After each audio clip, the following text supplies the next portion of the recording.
Ladies and gentlemen, I am very pleased to welcome you to this event. This is the 5th annual Energy Storage Symposium organized by Joint Venture Silicon Valley. We're grateful that you're here. We're grateful that you're participating. More than grateful, we also salute you for the important, crucial role that you're playing in the evolution of this industry and cluster of industries. So crucially important to our region, to our nation, even to the world. This is the kind of gathering where you can actually say that and not be speaking in overstatement. We're hosted very graciously and generously this morning by Microsoft. They're always so good to joint venture to make their facilities available for gatherings such as this, so I want to thank them. And not only that, I want to invite to the podium here Thea Nilsson, who is acting as our host this morning. Thea, please, if you'd say a few words.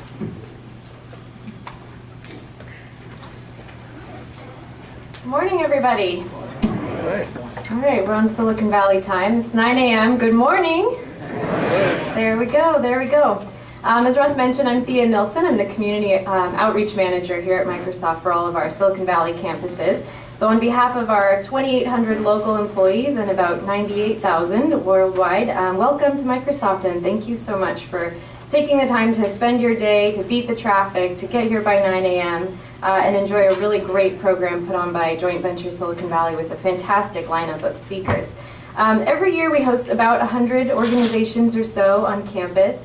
My job is to work with nonprofits, schools, and government officials as well to put on policy briefings, host executive board retreats, student tours, conferences such as these. So about 100 organizations per year, and it breaks down to about 3 to 8 engagements per week. So it's a busy job, but I love it, and I'm really, really privileged to be able to work with Rachel and Russ at Joint Venture because they just put on such fabulous programs.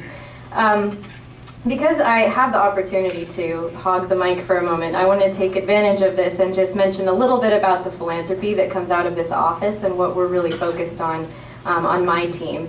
And so probably not surprisingly, that is STEM education and sort of closing this opportunity divide that we all are very aware of that exists shockingly even in Silicon Valley. So we recognize that here in California and of course around the world, new skills and experiences are required to be able to get the jobs of tomorrow, the jobs of today.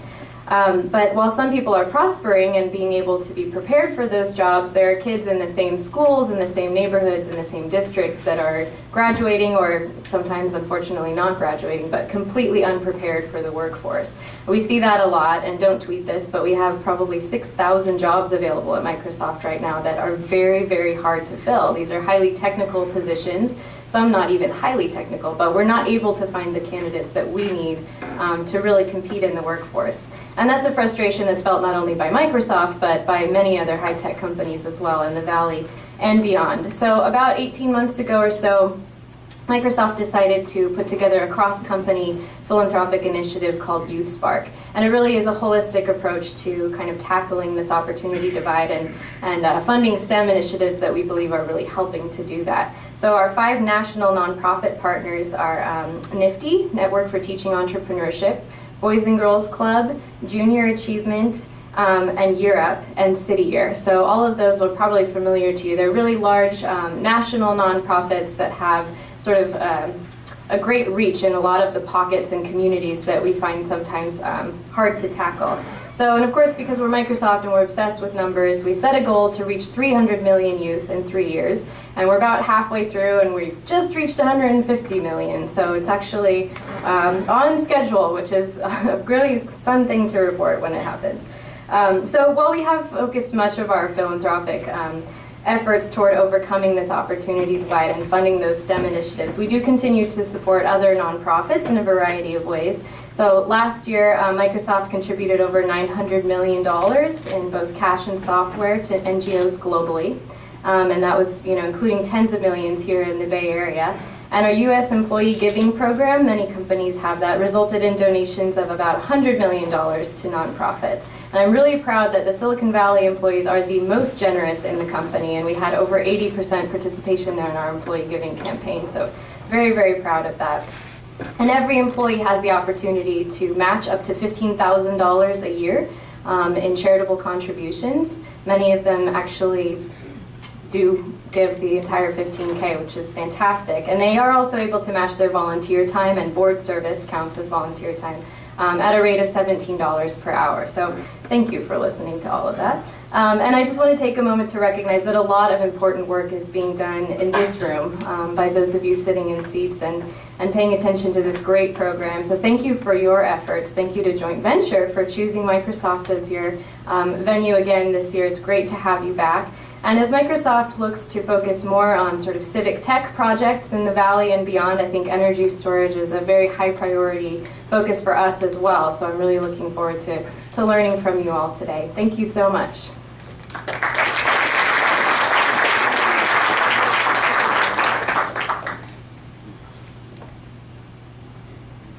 Thank you, Thea. It's so impressive, truly impressive. Well, before we plunge into all of the details before you, I want to make sure that you understand Joint Venture in its context. Joint Venture is a 20-year organization. We were established to bring together Silicon Valley's leaders across every major sector, but government leaders, business leaders, labor leaders, academic leaders, foundations. All of these come together in the Joint Venture framework. And our mission is to tackle Silicon Valley's issues and challenges, whatever they may be. So you'll actually find Joint Venture working across a wide range of project areas: tax and fiscal issues, urban planning and design, education, communications infrastructure, transportation and housing and land use, and disaster planning. All of these things are where we have or have had active project areas. But one very important issue that we have identified as a problem and as an opportunity for Silicon Valley is energy and sustainability. And the hope is that we can organize in such a way that Silicon Valley really does provide national leadership and, in fact, world leadership as we address climate change and sustainability issues. So that, ladies and gentlemen, is why we're here.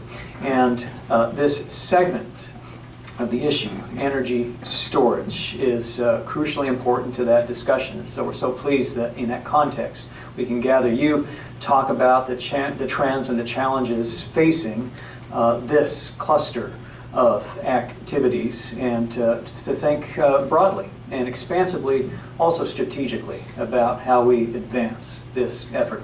That's why we're here. I want to bring to the stage now Rachel Massaro. As I do that, I also want to recognize other members of the Joint Venture team that are working on our sustainability efforts.